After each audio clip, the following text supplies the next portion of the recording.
Alright guys, again another amazing pair to show you. I'm so excited about these ones. I have so much information about this shoe, I can talk about it forever, but I'm going to try to keep it short. I know my videos are getting longer and longer, but I really want to share all my experiences and all my thoughts and my information that I have in my head. But let's just go in and just dive into it. These ones again came from a friend of mine. This gentleman is just amazing sneaker enthusiast. I've said that before in one of my previous videos. Check Primo 456 over Nike Talk. He definitely has one of the most interesting sneaker collection stories that he can share. He sells a lot of the kicks, and I was able to grab this pair from him again and show it to you guys, add it to the collection and all that. Without further ado, let me go ahead and check it out right away. Now the box is deceiving. He warned me about that before, and I was cool with that. The box is actually from a different pair. As you can see, it's from the Skills Mid, the black and white. Actually, the Skills is the model that Dominic Wilkins rocked when he played for the Boston Celtics, famously, and he actually has a few pictures in those with Sean Kemp. But the sneaker inside, let me open it up and show it to you. As you can see, he actually threw a few things that came out originally with the shoe. This is the one of the first Reebok pump technology explanation pamphlets, and this is how I learned a lot of that back in the day. And all of us as a kids, we did. Actually, this is edition, let me show you, 91, as you can see right there. There was an updated version later, but here there's a lot of explanation of the technology. As you can see, the pump height 2, or how some people call it pump dwell, with the chambers and how they are transferred, and all the different sports and different chambers that Reebok had back in the day. Unfortunately, they don't do that anymore. Very rarely they put some on the heel, but none of the other ones. Very unfortunate. I guess probably cost cutting. Some of the cross training models here and the dual arch pumps, and right here as you can see the pump high. Definitely that was one of the most amazing things back in the day that companies provided. And as a bonus, he threw one of those black top ones. Let me show it to you real quick. Some of you will recognize the models here. We have the Battlegrounds, the Settlements, the Boulevards, and I mean this is just amazing. I actually have never seen that before. I have the first one, a few of them in my collection, but these I've never seen. Regardless, very dope, like most of you will say. I absolutely love that. And on to the shoes. As you can see, the black and white Instapump Vertical 4. Oh, I almost forgot. They even come with the Reebok above the rim keychain that back in the days those shoes came to. Let me quickly just show you the box of my other Pump Vertical 4 that he actually supplied for me. I'm running out of space here, but this is the box. As you can see, Instapump Vertical 4, a little explanation of the technology, the full foot chamber that pumps all around your foot, not only the tongue like they tend to do today, in the white, black and maroon colorway. But let me get those out of the way and show you the black and white ones, which you are here for. Again, this is amazing example. It just puts a smile on my face of how great shoes were back in the day, how they were made. This is a 20-year shoe. The model came in '94. And you guys know I have the Vertical 3 as well. I would love to have 1 and 2, but they're so old now that it's super rare to find a wearable pair. My 3's a wearable, my 4 is a wearable. These are absolutely wearable. No, I mean, I press on the, this is the one of the tests. If you get a Nubuck shoe, usually the Nubuck ones are less preserved. They tend to deteriorate faster because the Nubuck is synthetic compared to the full grain leather. And these, if they're kept in perfect conditions, they can last for a lot longer time than normally they do. not as long as the full grain leather, but these specific ones are very well preserved. Just when you press on the nubuck, if there's problems, it will crack and just start peel off. As you can see, I bent these lace loops here and around the heel, and usually when you do that on the old nubuck, they will actually crack, and these ones are no problem whatsoever. No sole separation. I pushed on the side here, on the front, well stitched, well glued in, no problem whatsoever. Same thing on the inside, pressing, nothing. It's just great shoe. Absolutely amazing. The midsole is still relatively soft. I mentioned that in my previous video. This model had more of a dense midsole, but at the same time the Hexite was top loaded above the midsole, so the cushioning is very responsive and very nice. As you can see, the giant Vector logo, very traditional for the vertical 4. Absolutely amazing. Above the rim, pull tab on the back with the Reebok logo. Great shoe. The only thing I see is this very slight discoloration on the Vector logo, but again, it's not peeling off like my Pay Dirts or my Arsenal. Again, pump is just functioning like it came out from the factory yesterday. Let me show it to you real quick. Just the ease of pump on these ones. It's the force we got to put on the new ones to actually pump is a little bit more excessive than I would like, but these original ones, just amazing. I mean, this is how I was back in the day. Great shoe, absolutely amazing. I would love to have these in the mid version. A lot of my friends had the mids back in the day, and I absolutely loved them. Always loved them. Never had a chance to get them. They were so expensive. There was no way my parents will buy them for me. Again, this one, look, there's just no sole separation, no cracking on the nubuck.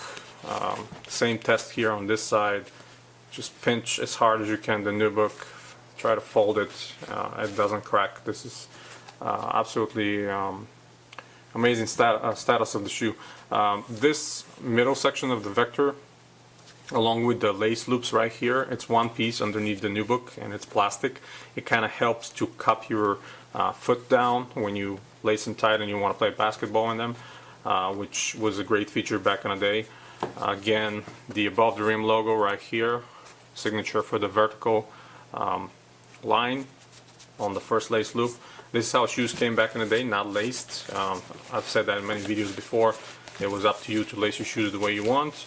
The inner liner, I don't know if the camera picks it up, but this is one of the best thing about these shoes back in the day. The inner liner was amazing material that absorbs all the sweat and all that stuff.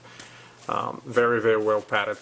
But again, don't forget that here underneath the padding, ton around the heel, Achilles, all that, it's a pump chamber, so all that shoe pumps around. So when you lace them and you pump them, it feels like somebody's really hugging you, tight your whole ankle.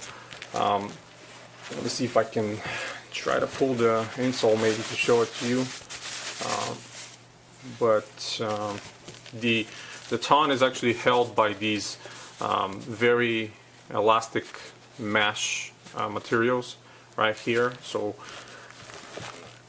it's very comfortable. And this is one of the performance insoles. Slight discoloration again, as you can see.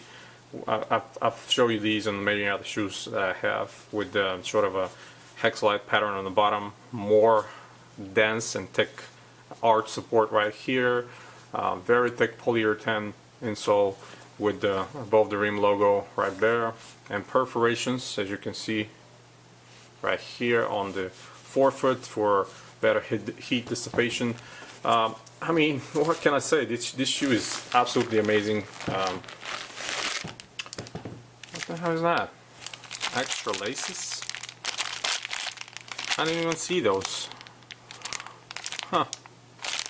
Did he throw that in these? Or yeah, he probably did. Those didn't came with double laces, that's for sure. Regardless, another bonus.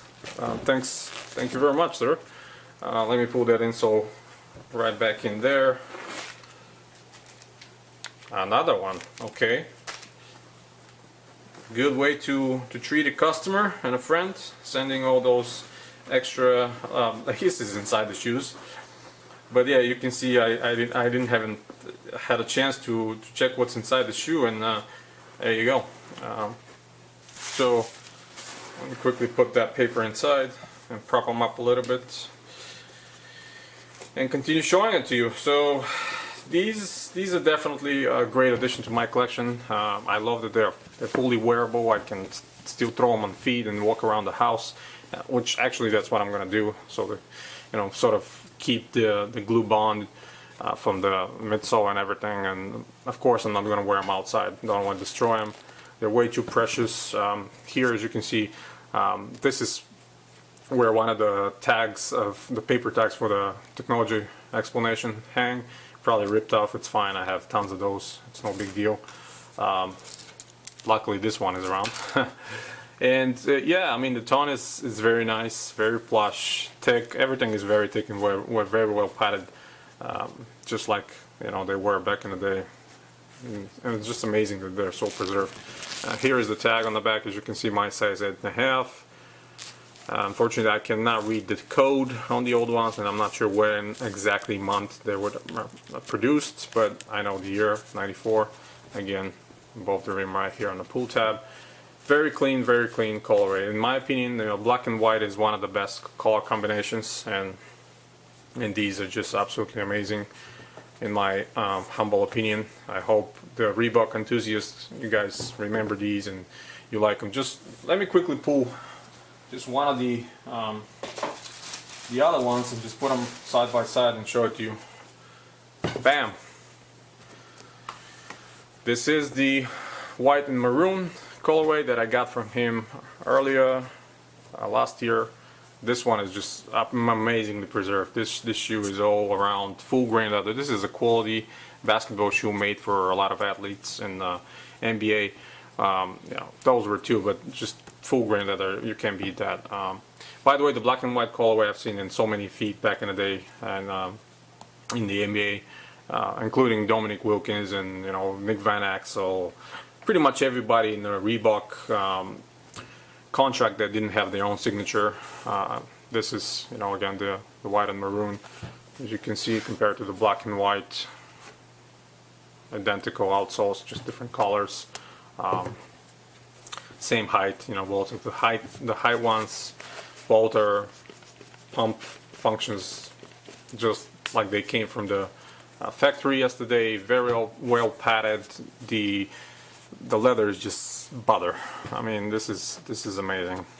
And these vectors are done with very interesting material. That's probably why they're not deteriorating. Yeah, I mean, what can I say? I'm blessed with two pairs now. It's definitely nothing I was expecting to have back in the day, and to have two of these and two of the vertical 3 is just it's an amazing blessing for me. I'm assuming most of you guys that share the same passion with me would understand how great it is to have the perfect condition of a vintage shoe like that. And I'm really making this video super long, but you know, this is how I roll. I like to talk about them a lot, and they excite me more than anything else today from any brand. It's just these are the shoes that everything, you know, kind of fueled my sneaker obsession back in the day, you know, more than 20 years ago. All those models were just amazing designs. That's pretty much it, guys. I really hope that you stayed with me to the end of this video. It's kind of long, more than usually, but this is a shoe that I really like, and I'm so happy to obtain, and having this beautiful black and white colorway that I can show you and you can enjoy with me. Yeah, definitely something that's very exciting for me. Thank you again for your support. If you like the video, hit the thumbs up. Stay tuned to collectivekicks.com for more sneaker news, reviews, and history articles. And until next time, guys, as always, you have a wonderful day.